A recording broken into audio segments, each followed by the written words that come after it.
الحمد لله الذي أنجز وعده ونصر عبده وهزم الأحزاب وحده.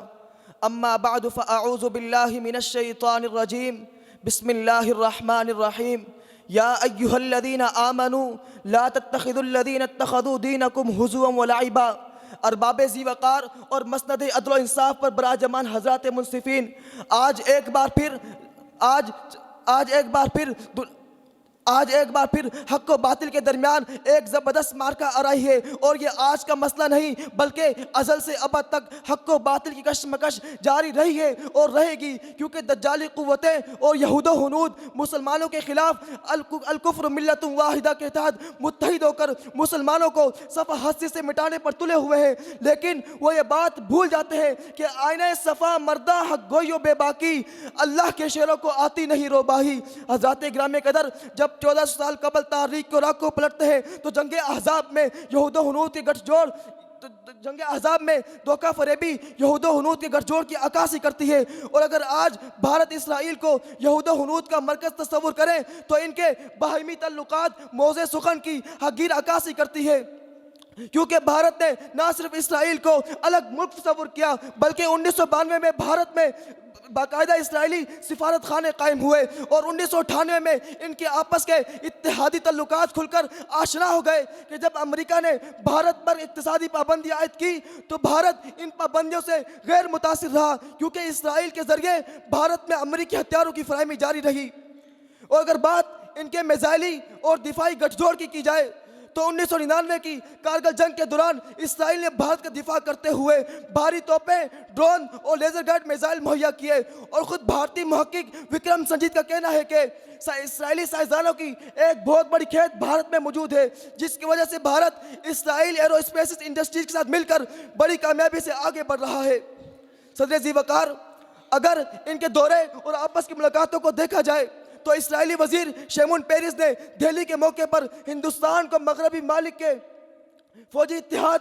نیٹو میں داخل کرنے کی بات کی، تو دوسری طرف ہندوستان کے قومی سلامتی مشیر پرجیش مشرا نے نیو یارک میں تقریر کے دوران امریکہ، اسرائیل اور بھارت کے درمیان ایک سے طرفہ اتحاد کے قیام پہ زور دیا. صدر ذی وقار، اگر ان کے عقائد کے گٹھ جوڑ پر نظر دوڑائی جائے تو دونوں مشرک اور گائے کے پجاری ہیں، جس کی عکاسی قرآن کی آیت کرتی ہے ثم اتخذتم العجل من بعده وانتم ظالمون. اور یہ دونوں اپنے آپ کو ابراہیم کے پیروکار سمجھتے ہیں، تو رب کائنات نے ان کے اس غلط فہمی کا انکار کرتے ہوئے فرمایا ما کان ابراہیم یہودیا ولا نصرانیا ولکن کان حنیفا مسلما وما کان من المشرکین. اور یہ دونوں عمر کے اتنے بھوکے اور حریص ہیں کہ قرآن نے پکار کر کہا وَلَتَجِدَنَّهُمْ أَحْرَصَ النَّاسِ عَلَى حَيَاةٍ وَمِنَ الَّذِينَ أَشْرَكُوا يَوَدُّ أَحَدُهُمْ لَوْ يُعَمَّرُ أَلْفَ سَنَةٍ. اور ان دونوں کی کرتوتیں اتنی گندی ہیں کہ ان میں سے کوئی مرنا پسند نہیں کرتا. ارشاد خداوندی ہے وَلَا يَتَمَنَّوْنَهُ أَبَدًا بِمَا قَدَّمَتْ أَيْدِيهِمْ. اور یہ دونوں مسلمانوں کے ابدی دشمن ہیں کہ جس کی گواہی خود رب کا قرآن دیتا ہے لَتَجِدَنَّ أَشَدَّ النَّاسِ عَدَاوَةً لِلَّذِينَ آمَنُوا الْيَهُودَ وَالَّذِينَ أَشْرَكُوا. اور یہی پہ بس نہیں بلکہ دونوں مسلمانوں کے قاتل بھی ہیں، جیسا کہ حال ہی میں اسرائیل نے کم و بیش 1,52,523 مسلمانوں کو شہید کیا. تو دوسری طرف BBC کی انڈیا دا کوشچن ڈاکومنٹری کے مطابق گجرات میں 2,000 سے زائد مسلمانوں کا قتل عام کیا گیا. اور یہ دونوں اتنے بزدل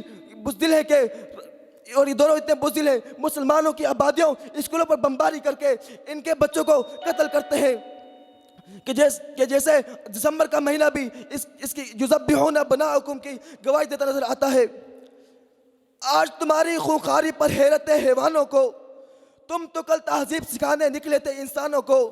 کیسا شوق چڑھایا تم کو شیروں کی بربادی کا، جگہ جگہ آباد کیے تم نے قبرستانوں کو. صدر ذی وقار، ان دونوں کو مسلمانوں کو خوش دیکھنا گوارا نہیں، جیسا کہ قرآن مجید میں ارشاد ہے ان تمسسکم حسرۃ تسؤہم. تو دوسرے مقام پہ فرمایا ودوا ما عنتم قد بدت البغضاء من افواہہم.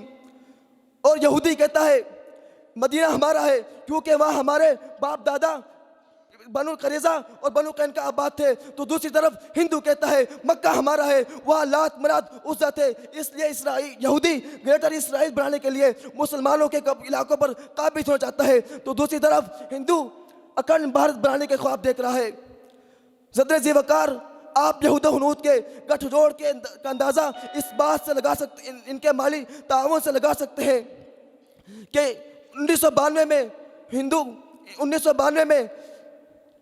20 کروڑ کہ دونوں ملکوں کے درمیان تجارت 1992 میں 20 کروڑ ڈالر سے بڑھ کر آج 1 ارب 27 کروڑ ڈالر تک پہنچ چکی ہے۔ تو لہٰذا میں اپنے نوجوانوں کو ایک پیغام دینا چاہتا ہوں، اپنی ملت پر قیاس اقوام مغرب سے نہ کر، خاص ہے ترکیب میں قوم رسول ہاشمی،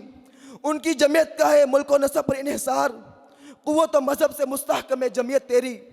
دامن دی ہاتھ سے جھٹا تو جمعیت کہاں، جمعیت ہوئی رخصت تو ملت بھی گئی، وما علینا الا البلاغ المبین۔